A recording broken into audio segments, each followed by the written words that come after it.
Well, our next guest knows Russia very well indeed and has some interesting perspective on Donald Trump's previously undisclosed second meeting now with Vladimir Putin.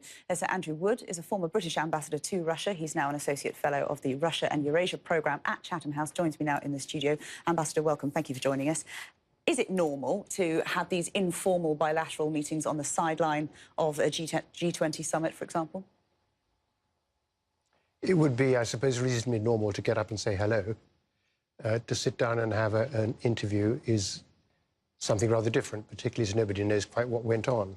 55 minutes, we understand, is the length of this discussion. That is a long time for small talk. Too long to talk about the weather, for sure. Yeah, exactly. So and it would be unnatural. And we have no idea of ever finding out what was actually discussed, presumably, because there was no US translator present.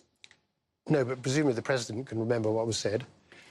So he presumably would be telling at least his Secretary of State what went on. Do you think this would have alerted, surprised, perhaps worried other G20 leaders? Because President Trump is correct in saying that everyone knew this meeting was happening because it was a public dinner for all of the leaders of the G20 and their various partners as well. So people would have seen the two of them, presumably, in the corner talking. What would their reaction have been? They would have been speculating like mad. I mean, you could attach almost anything to it. Maybe it began somewhat impromptu when President Trump decided that he would go up and say hello to his colleague, President Putin, and to say how grateful he was for their brilliant talk in the formal meeting.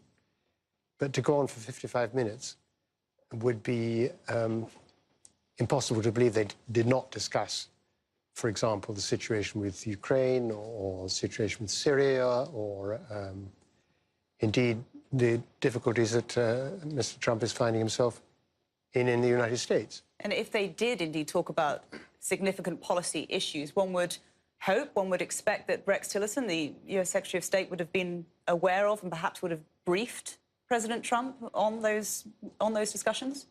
If this was pre-planned, then it makes it odder still to go without an interpreter.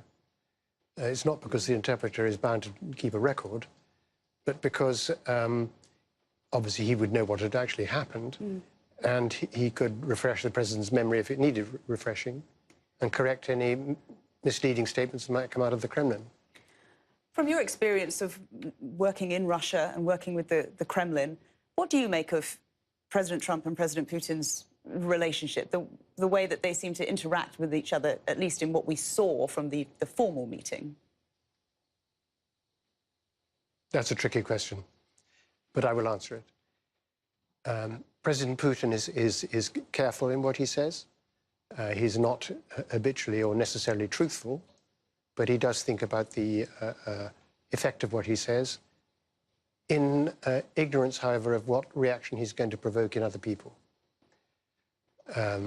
President Trump is learning on the job, but he appears to speak off the cuff, which is one reason why other people would be really suspicious of what was said then. Maybe it was nothing.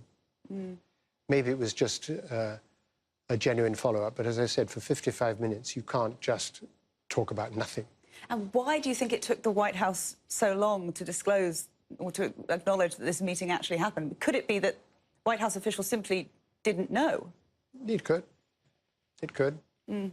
This isn't an administration which is renowned for in telling all its people what's going on, or indeed finding it necessarily right to do so. It's a very personal administration, and that doesn't necessarily make it bad or anything, but it's just the way it runs. It is not very systematic. And finally, if we do hear from the Kremlin about the details of this meeting, given the fact that it was just Trump, Putin and a Russian translator privy to the details, should we take what they say with a pinch of salt? Well, yes, of course. First of all, they will follow their own interests in their account of it. Secondly, even when there was a meeting with quite a large number of other people in it, i.e. the first meeting, both sides gave rather different accounts of what was actually said and agreed. So people do tend to project their assumptions and hopes onto the meeting that has just occurred, and there is an automatic risk of distortion in that. Yeah, Ambassador, yes. it's wonderful to get your perspective on this. Very interesting indeed. So, Andrew Wood, thank you very much.